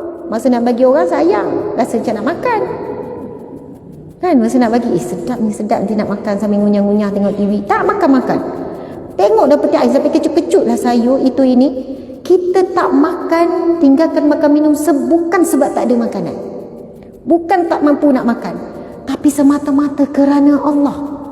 Sebab itu Allah sangat gembira kepada hambanya sanggup meninggalkan fitrah. Kita manusia benda paling suka makan, betul tak? Dalam majlis ilmu ngantuk. Lepas majlis ilmu makan-makan, ada makan-makan sikit ni, usrah dekat rumah kawan, terang mata. Makan-makan memang suka. Itu fitrah Allah buat. Dua perkara fitrah yang kita dipaksa meninggalkan, makan perut dan bawah perut, hubungan suami isteri. Dua itu satu benda yang sangat nikmat, tapi kita tinggalkan bukan sebab tak mampu, bukan sebab tak boleh, bukan sebab tak ada pasangan, bukan tak ada makanan, tapi kerana Allah. Allahu Akbar, subhanallah. Jadi puasa bulan Ramadan, memang semua orang tahu puasa, tapi siapa nak riak? Alhamdulillah saya puasa hari ni. Semua orang puasa, satu dunia puasa. Walaupun bulan Ramadan orang tahu puasa, tapi tak keriak. Alhamdulillah saya puasa hari ni, satu Ramadan. Puasa tak? Sebab semua orang puasa dan dia satu ibadah. Kita berjalan, kita duduk, kita tidur, kita bawa kereta, specialnya setiap saat ibadah. Start daripada puasa sampai buka puasa, ibadah setiap saat. Hebat kan? Kalau ibadah lain, solat mungkin 10 minit, zikir sekian-sekian, tapi puasa sepanjang waktu, sepanjang masa. Kita melakukan semua perkara, masak ke, basuh pinggan dalam ibadah. Itu sangat hebat. Sampai Allah sediakan babur rayyan, pintu bagi orang-orang yang berpuasa. Masya Allah. Okey, kita tengok pandangan yang kedua. Hanya Allah Subhanahu Wa Taala yang mengetahui berapa sebenarnya balasan yang paling sesuai untuk dianugerahkan kepada orang yang berpuasa kerana Allah semata-mata. Al-Qurtubi menjelaskan dalam bab amalan lain, Allah Subhanahu Wa Taala telah menjelaskan balasan buat mereka bermula gandaan 10 sehinggalah 700 lipat ganda. Namun nilaian yang ada tiada siapa yang dapat menghitungnya melainkan Allah. Hal ini bersesuaian dengan firman Allah Subhanahu Wa Taala yang berbunyi, Allah berfirman surah Az-Zumar ayat 10. A'udzubillahi minasyaitonirrajim. innama yuwaffas sabiruna ajrahum bighairi hisab. Ajrahum bighairi hisab. Maksudnya hanya orang yang bersabarlah yang disempurnakan pahala amalannya tanpa batas. Okey, yang ni kita kena faham, muslimin, muslimat. Sekali-sekala boleh tukar kepada muslimat kita biar dia segar mata sikit sebab dia sedang dirakam. Masya Allah. Ibadah puasa juga dikenali sebagai ibadah sabar. Syahrul Ramadan, Syahrul Quran, Syahrul Sabr, Syahrul Jud. Syahrul apa lagi? Syahrul Ramadan diberi gelaran Syahrul Saum, bulan puasa. Syahrul Jud, bulan Al-Jud, bulan pemurah. Disebutkan dalam hadis Sayyidat Aisyah kata Rasulullah memang pemurah dan berganda-ganda pemurah di bulan Ramadan. Dan Nabi di bulan Ramadan melakukan sedekah umpama seperti angin. Seperti angin laju. Siapa nak tahu angin laju ke tak? Cuba lumba lari dengan angin. Mana laju? Angin ke kita? Angin. Nak kata lajunya Nabi bersedekah tak fikir. Sebab bulan Ramadan ada orang minta je bagi. Dah tak ada dah pun. Korek bagi. Kita kan sedekah ni mikir-mikir juga kan? Tengok atas bawah, bang tak payahlah, kasut dia tu mahal tu. Sempat tengok kan kasut orang lah. Padahal orang bagi kot, memang orang susah orang bagi kot kasut kan. Dek datang, akak datang dengan apa ni? Tengah makan, orang minta derma kanan ni. Contohlah macam-macam lah cerita ya, muslimin-muslimat. Tapi bulan Ramadan dikenali Syahrul Jud, bulan pemurah. Dikenali juga Syahrul Sab, bulan sabar. Daripada start sahur sampai buka puasa, banyak tak sabar? Banyak sabar. Cuma kita dah terbiasa jadi tak rasa kita sedang sabar. Itulah hebatnya orang yang beriman. Sebab dah terbiasa dalam kesabaran, dia tak perasan dia sedang sabar. Kan kita kalau tak puasa muslimat, kan kalau nampak makanan kan tak menyabar nak makan. Tak tahulah, takut jemaah Shah Alam ni memang semua tengok makanan tak rasa apa-apa ya. Kalau tak lapar, makanan sedap pula kan rasa tak sabar. Tapi bulan Ramadan kita terus meningkatkan tabung sabar, kapasiti sabar tu sampai tak rasa tergugat sebab mindset, betul kan? Mindset. Subhanallah. Sebenarnya daripada awal kita berpuasa lepas subuh sampai maghrib terhimpun bukan hanya pahala puasa tapi pahala sabar setiap saat. Masya Allah. Dan daripada hadis yang sahih, kan ada 7 pintu. Nabi sebut 7 pintu syurga. Babur Rayyan, Babu Siam. Dan seterusnya adalah Babus Sabr, pintu sabar. Babu Sadaqah pun ada. Maksudnya bulan Ramadan ini salah satu bulan, bukan salah satu, satu-satunya bulan yang mana hampir semua pintu syurga dibuka oleh Allah. Semua pintu syurga dibuka oleh Allah. Allahu Akbar. Babu jihad, pintu jihad. Itu memang disebut dalam hadis Nabi. Iza jaa Ramadan futihat abwabul jannah wa ghulliqat abwabu jahannam wa susilati syayatin. Apabila tiba bulan Ramadan, akan dibuka pintu-pintu syurga, akan ditutup pintu neraka, akan dibelenggu syaitan. Allahu Akbar. Rasa tak sesuatu naik bulu warma ke apa ke? Saya sendiri cakap, saya sendiri naik bulu warma ya. Sebab apa? Kita Ramadan berapa hari lagi? 11 10. Tak kira ya. Kalau hari lahir mungkin kira berapa hari lagi. Anniversary ke kan? Subhanallah, berapa hari lagi? Hari ni berapa Sya'ban? Dah lupa. Memang kita akan ingat satu Ramadan dan satu Syawal je. Kalau tak bulan hijrah. Biasanya 2 tu yang kita paling perasan. Satu Ramadan, satu Syawal. Hari ni apa Sya'ban? Bukan 20 dah ke? 19. Hari ni 19 Sya'ban ya. Hari ni 19 Sya'ban. Bermaksud lebih kurang dalam 10 hari ataupun 11 hari lagi Ramadan. Siapa boleh jamin dia akan bertemu dengan Ramadan? Tak ada siapa. Walaupun 10 hari, walaupun 10 jam, walaupun 10 minit lagi nak Ramadan, tak ada siapa boleh jamin dia sempat masuk ke gerbang Ramadan. Sempat masuk satu Ramadan pada waktu maghrib malam Ramadan pertama. Tidak ada siapa yang boleh jamin. Di antara kita tak ada siapa boleh jamin kita jumpa Ramadan pada kali ini. InsyaAllah, sebab itu doa ini dalam satu hadis mengatakan daripada hadis Nabi, tetapi lebih kuat mengatakan itu doa para sahabat. Doa Allahumma barik lana fi Rajab wa Sya'ban wa ballighna Ramadan. Ya Allah, berkatilah diriku, berkatilah aku, berkatilah saya di bulan Rajab dan juga Sya'ban, dan sampaikanlah ke bulan Ramadan.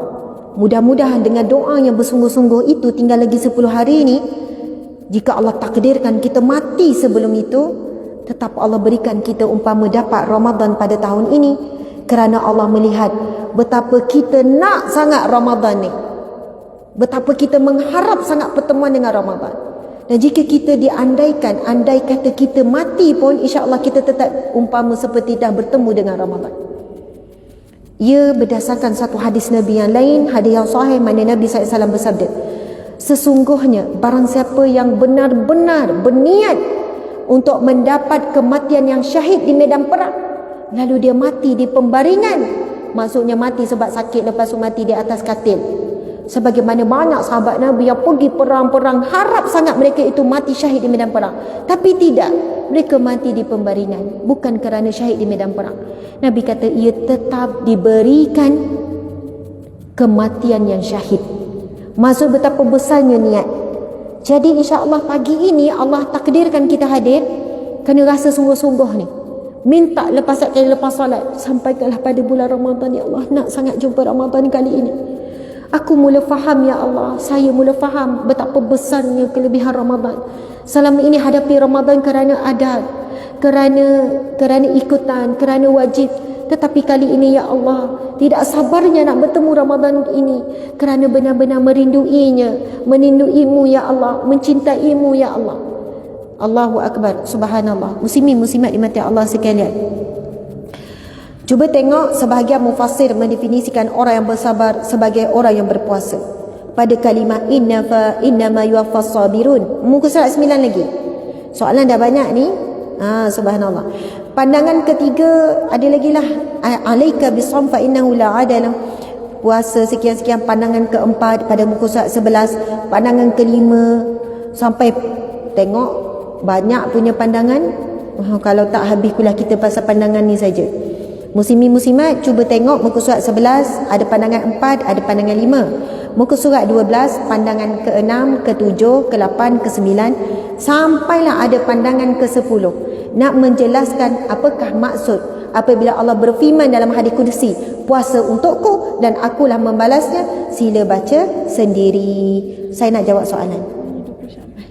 Hari ni 20 Sya'ban. Jadi confuse ya, ada kata 19, 20, saya pun tak tahu. Nak duduk tengah-tengah pun tak boleh ya. Tak boleh 19 setengah. Tak boleh. Jadi 20 ya. Ya, 20. Wallahu alam. Betul? Tengok situ. Situ 20. Situ 20. Betul lah 20. 20 bulan 8, 14, 43. 10 hari lagi. 10 hari lagi sekiranya bulan Sya'ban ni 30 hari. Kita tengok anak bulan. Kan nanti kita tengok anak bulan. Okey. Saya baca soalan dulu ya. Assalamualaikum Ustazah. Waalaikumsalam. Bolehkah kita gabungkan qada puasa Ramadan dengan puasa sunat? Contoh puasa sunat 6 Syawal dengan qada puasa Ramadan, atau puasa qada dengan puasa sunat Isnin dan Khamis. Terdapat banyak pendapat. Tak silap mufti wilayah pernah kata, jumhur ulama kata boleh. Wallahu alam. Dia tanya dan dia jawab. Alhamdulillah, bagus. Assalamualaikum Ustazah. Soalan yang kedua, sekiranya kita terlewat bangun pagi itu dan kebetulan perlu mandi hadas besar, bolehkah kita teruskan juga mandi dan berpuasa walaupun dah terbit matahari? Sahkah puasa untuk hari itu? Terima kasih. Soalan ni memang masyhur setiap tahun, saya nak jawab ya. Nanti sekarang kita masuk bab niat. Kalau bab niat, tuan-puan sekalian, cuba buka muka surat 91. Buka muka surat 91. Dia termasuk dalam bab yang kedua dalam buku ni. Buku ni cantik tak muslimat? Tengoklah orangnya. Bukan tengok saya, tengok muslimat sekalian. Muslimat cantik. Perhiasan terindah dunia. Buku ni dibuat dengan warna-warni supaya mata tu segar. Tulisan besar, betul tak? Supaya nak memudahkan. Kita ni kan dah warga emas kan? Saya warga perak. Muslimat ada yang warga emas ya. Okey, subhanallah. Bab yang kedua, bab niat. Cuba tengok soalan-soalan. Bolehkah saya niat puasa untuk sebulan tanpa berniat mengikut hari? Tengok soalan yang seterusnya.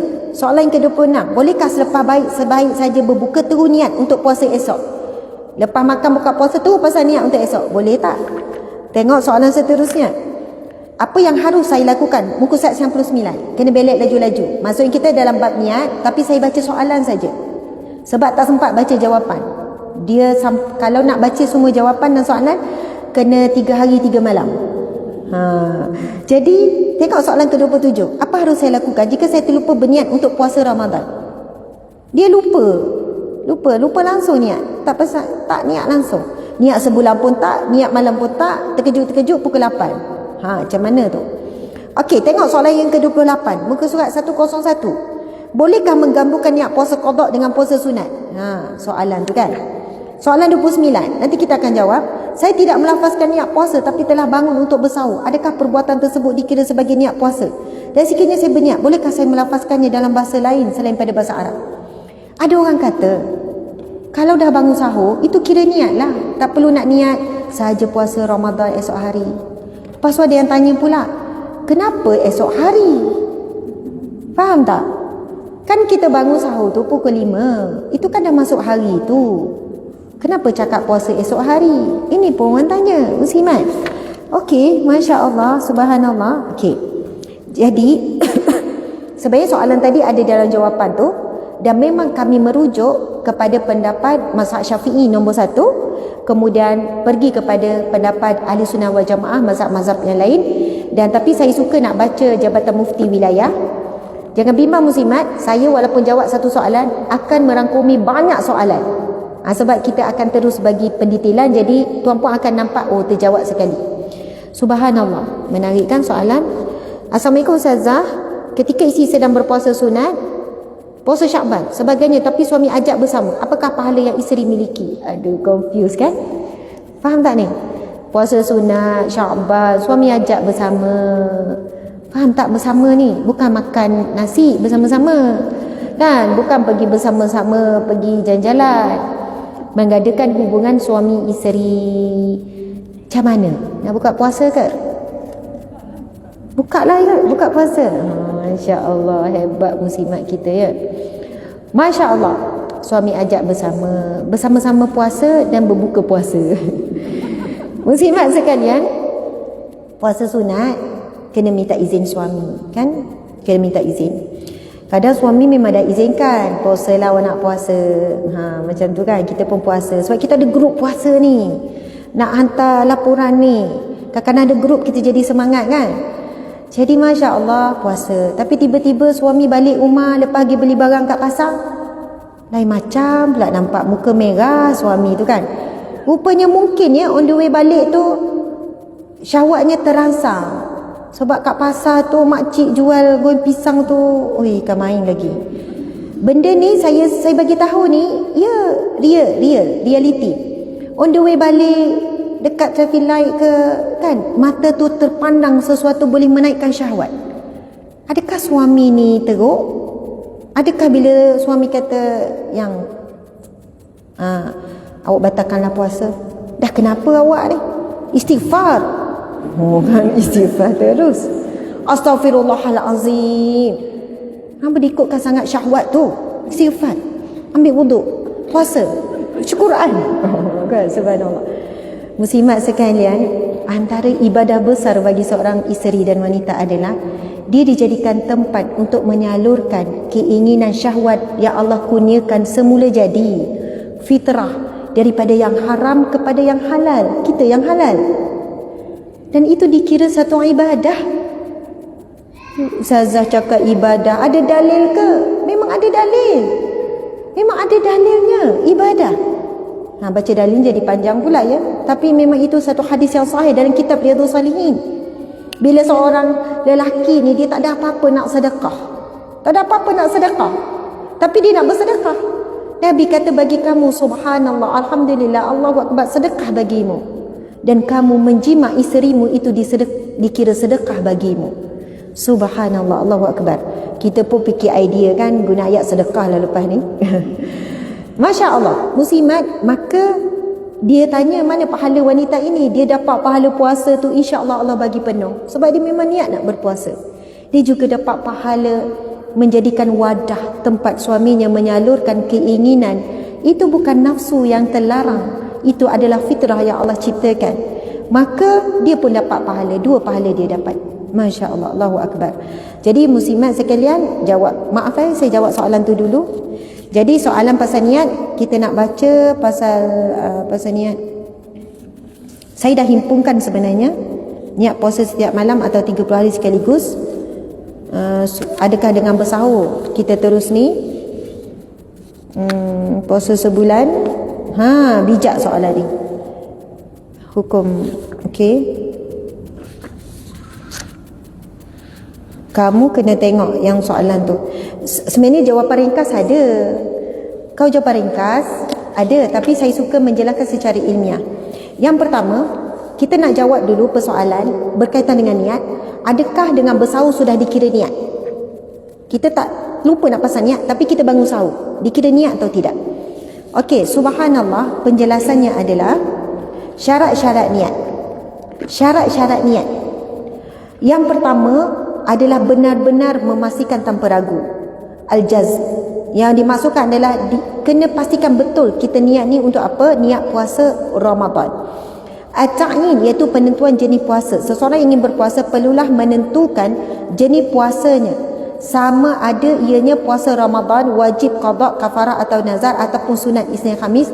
Tidak memadai dengan berniat secara mutlak untuk berpuasa.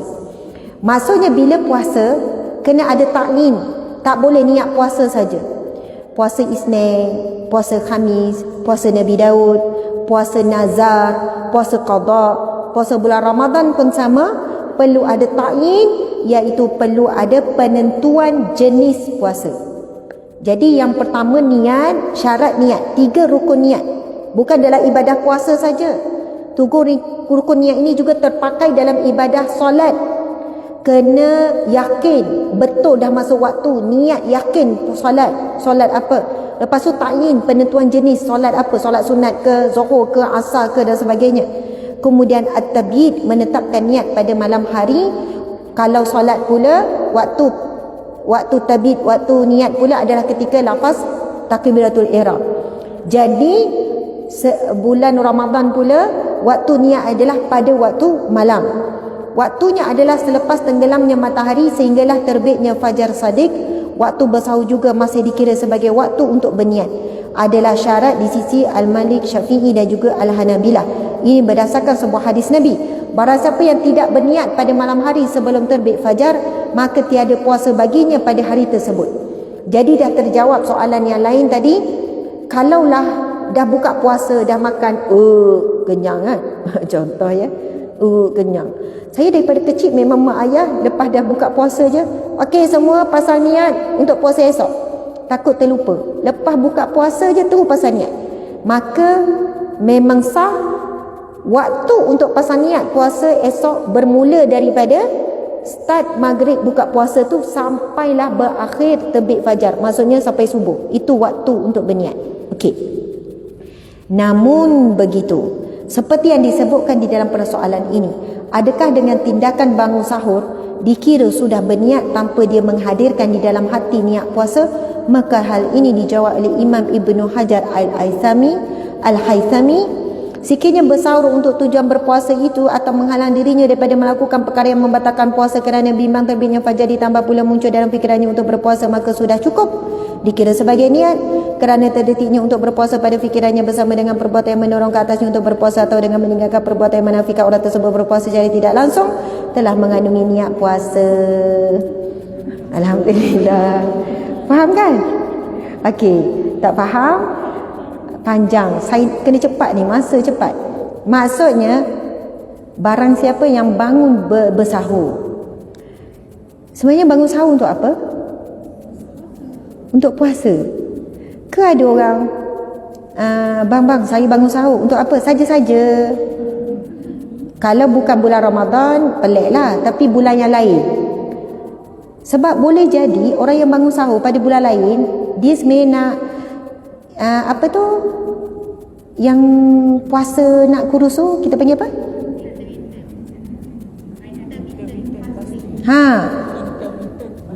Intermittent.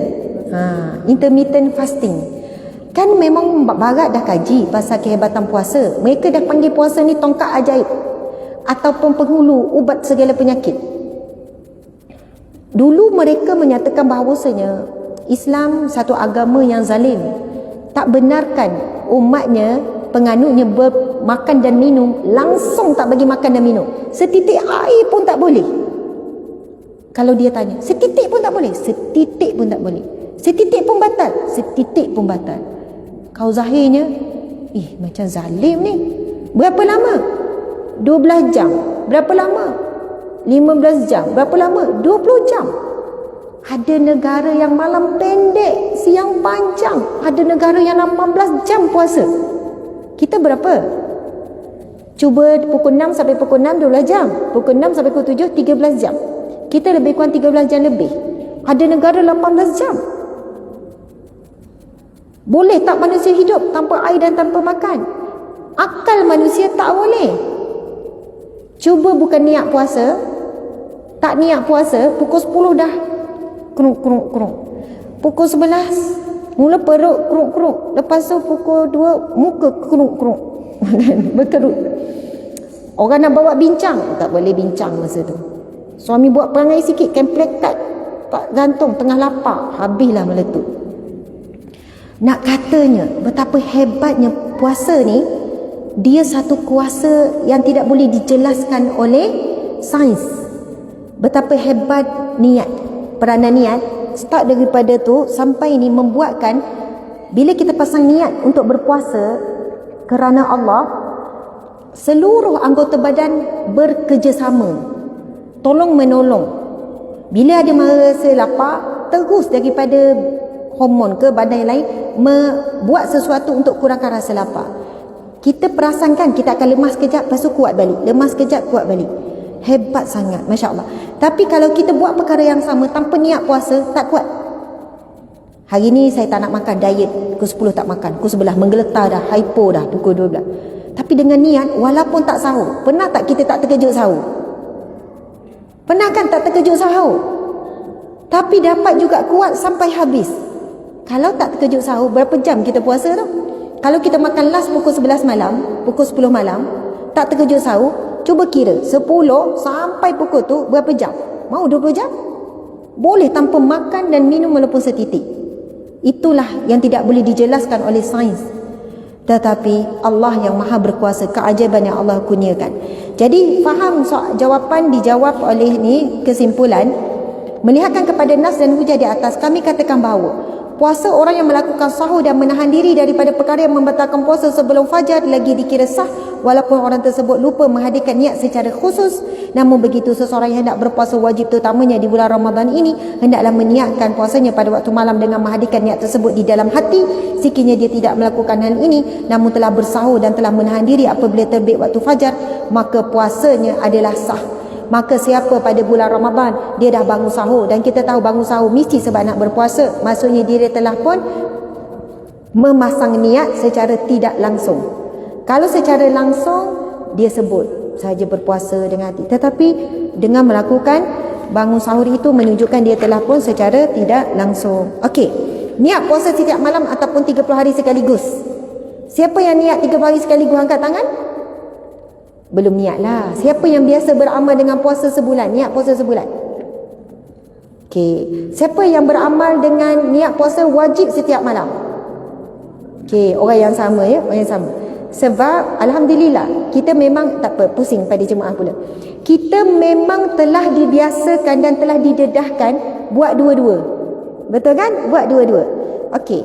Jadi mari kita lihat perbahasan ulama.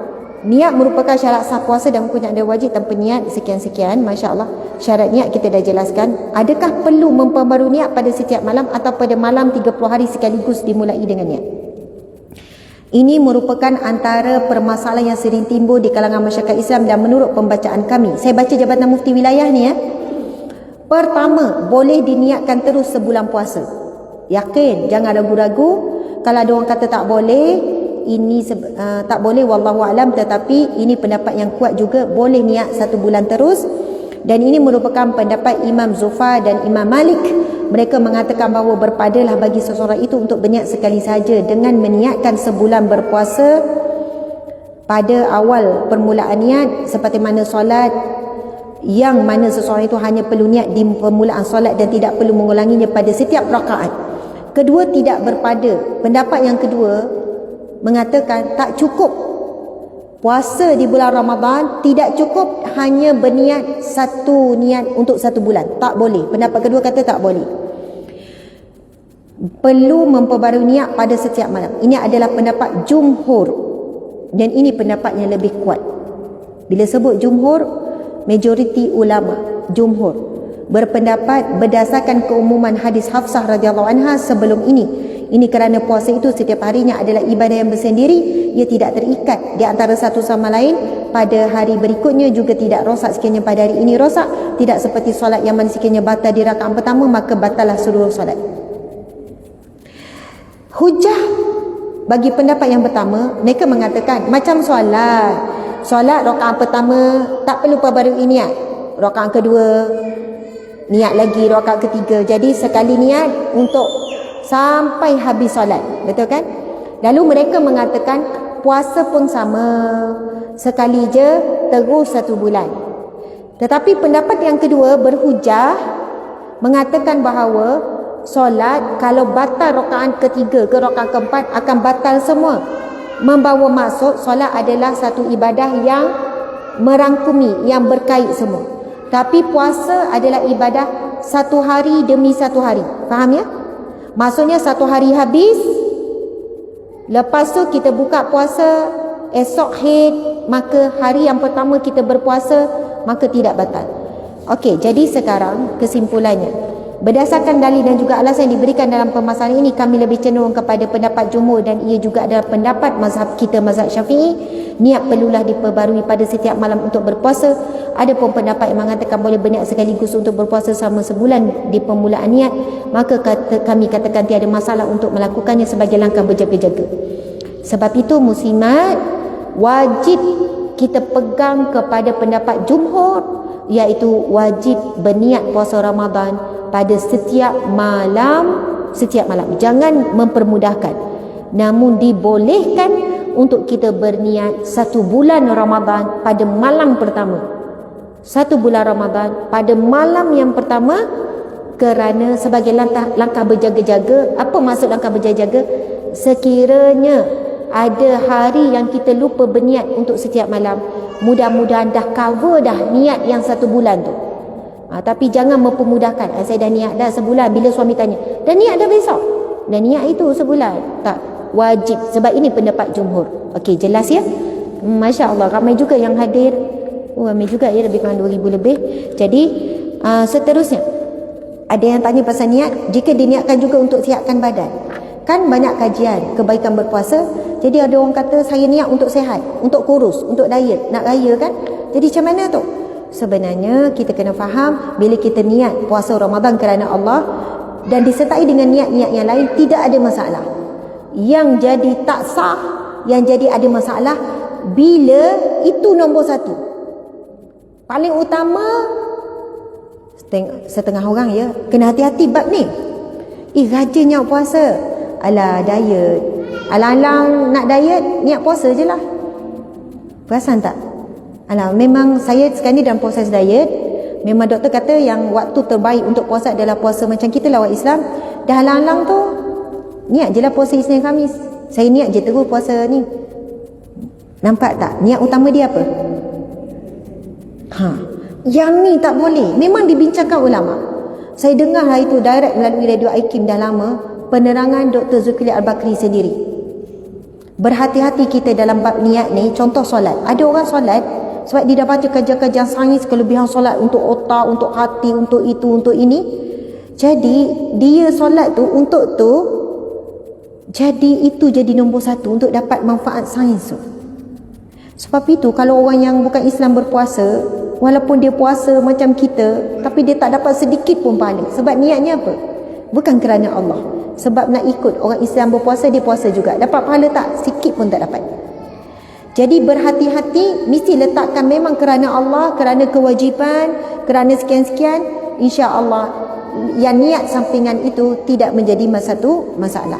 Okey, muslimat sekalian, Masya Allah, sekarang pukul berapa? Dah 12.30? Oh, dah pukul 12. Dah lama ya muslimat.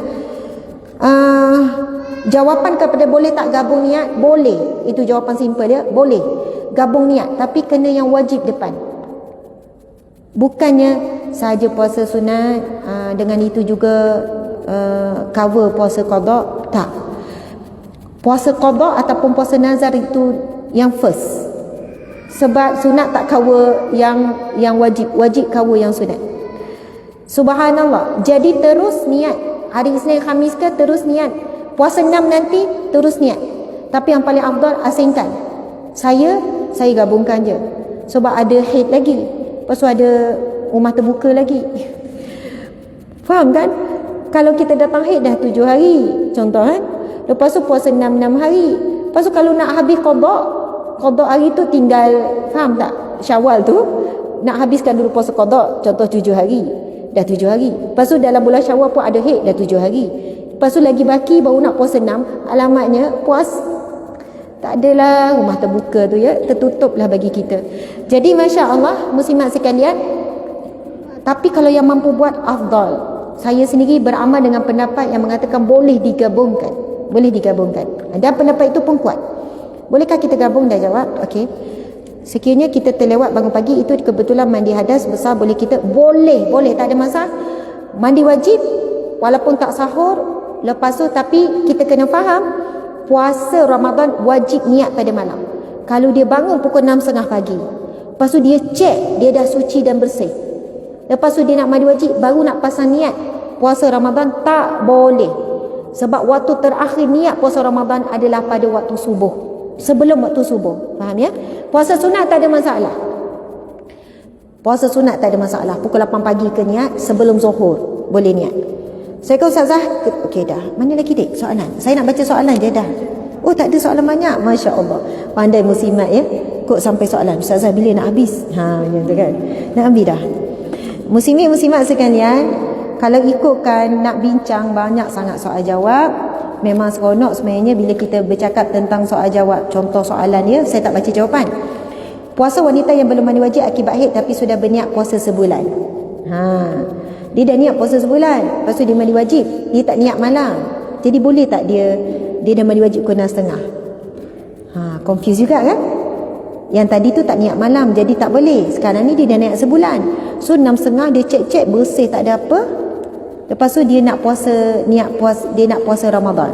Boleh tak? Kena jawab rasanya ni. Kita tengok kesimpulan terus. Kesimpulan. Kami telah menghiraukan isu ini menyebutkan keterangan para ulama. Suruh rujuk. Akhir kalam kami berpesan agar saudari yang bertanya untuk lebih berhati-hati, bertaubat daripada kesilapan dan menani ilmu tentang bersuci agak puasa. Okey, suruh bertaubat. Namun suka untuk kami sebutkan di sini bahawa menjadi tanggungjawab muslimah untuk mematikan kesucian dirinya. Sekarang lupa berniat pada mana sudah berniat sebulan, maka puasanya di bulan Ramadan pada hari itu sah. Dan niat itu memadai mengikut pendapat ulama mazhab Maliki. Jadi dikira sah. Sebab apa? Sebab dia dah niat untuk sebulan. Tetapi tetap dia disebutkan mungkin dia dikira sengaja melalaikan niat, maka kena bertaubat. Okey, tengok soalan lain. Adakah dengan bersahur sudah kira berniat dah? Jika diniatkan juga untuk menyiapkan badan. Dik, mana soalan banyak-banyak? Dah simpan. Tak masuk Ustazah. Ustazah nak baca soalan supaya balik masing-masing cari jawapan dari Jabatan Mufti Wilayah. Kamu tak sabar nak balik ya? Niat puasa setiap malam atau niat 30 hari? Apakah hukum membatalkan puasa ganti Ramadan? Sengaja batalkan. Okey. Sengaja membatalkan puasa qada.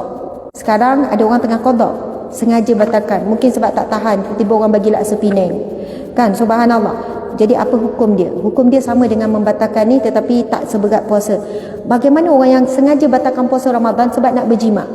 Kalau jima sehari Ramadan, kena kafarah 2 bulan berturut-turut, kena bagi 60 orang miskin. Lalu dapat idea kita makan. Dah batal puasa jadi boleh. timbul pula persoalan lain, walaupun puasa dah batal, boleh ke berjimat sehari Ramadan?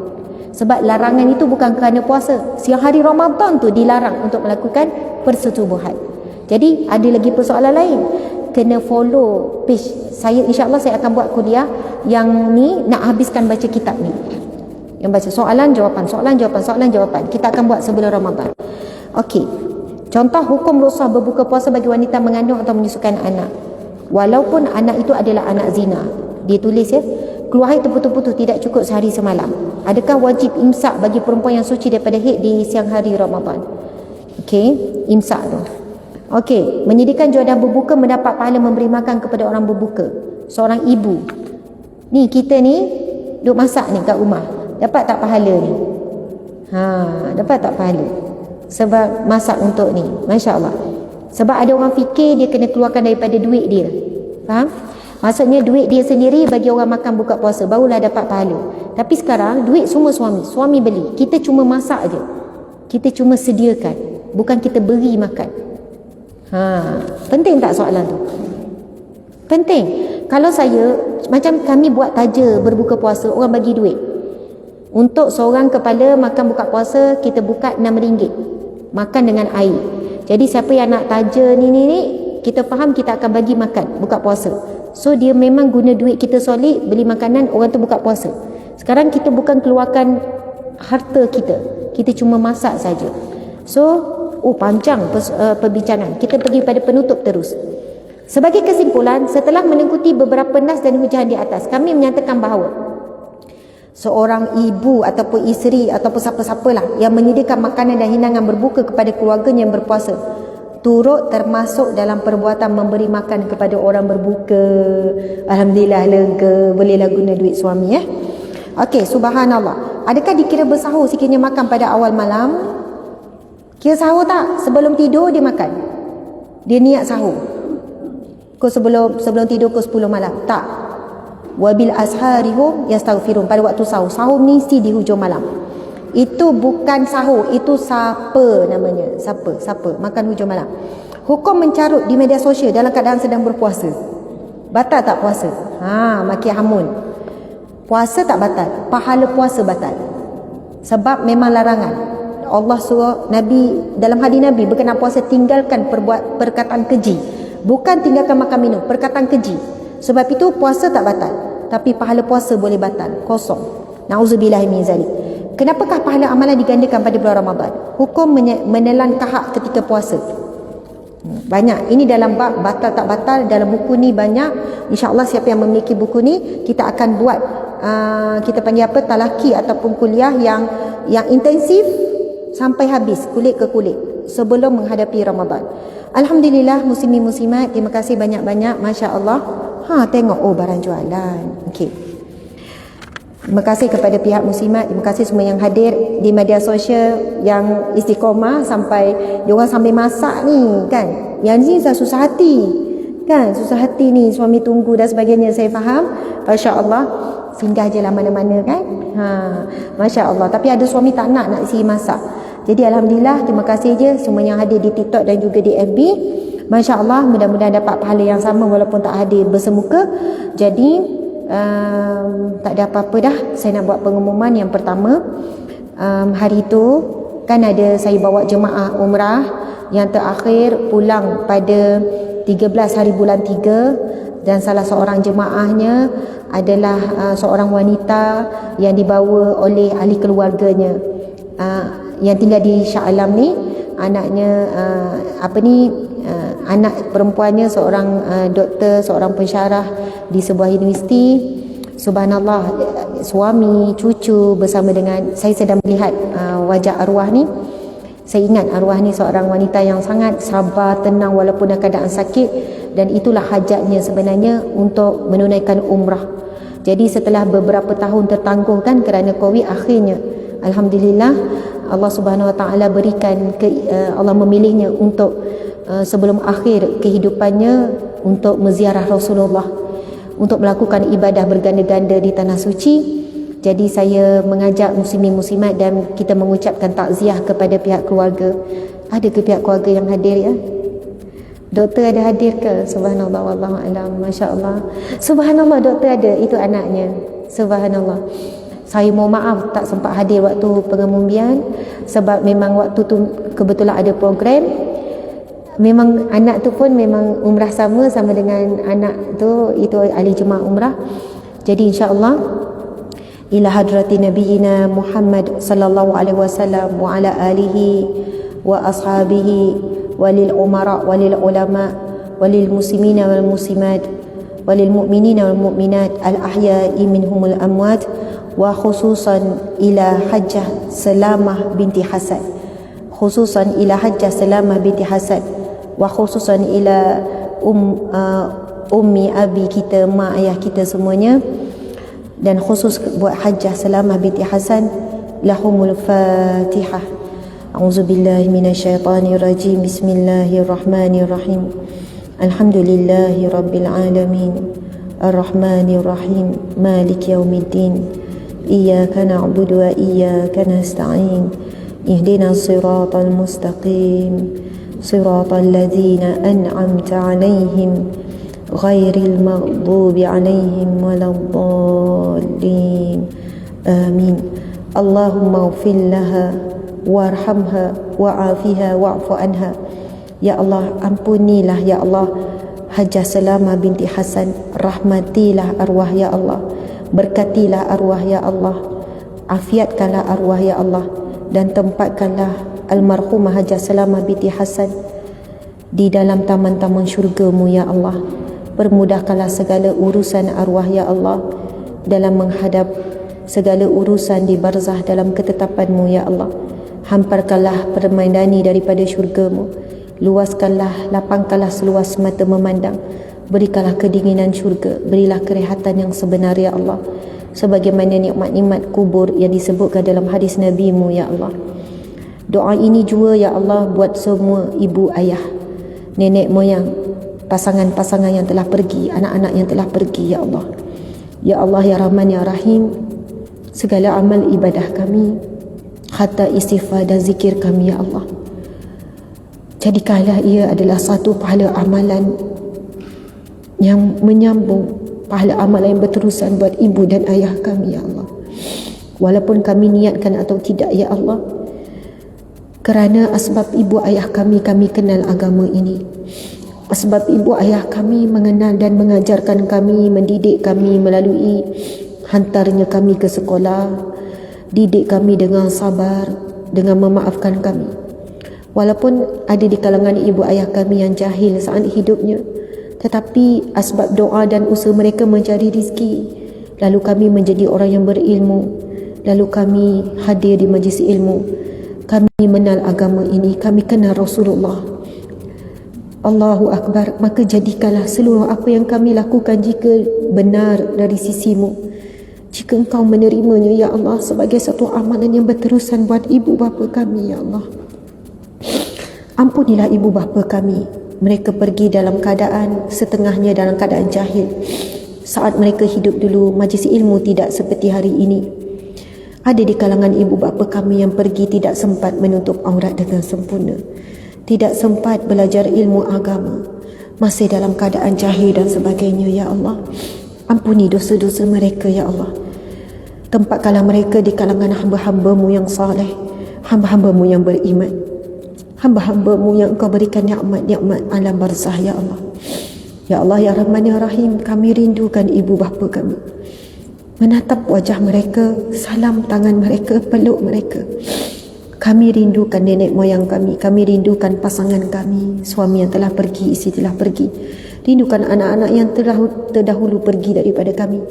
Kami rindukan Nabi Muhammad sallallahu alaihi wasallam ya Allah. Kurniakanlah pertemuan dan penyatuan yang sebenar di syurga-Mu ya Allah.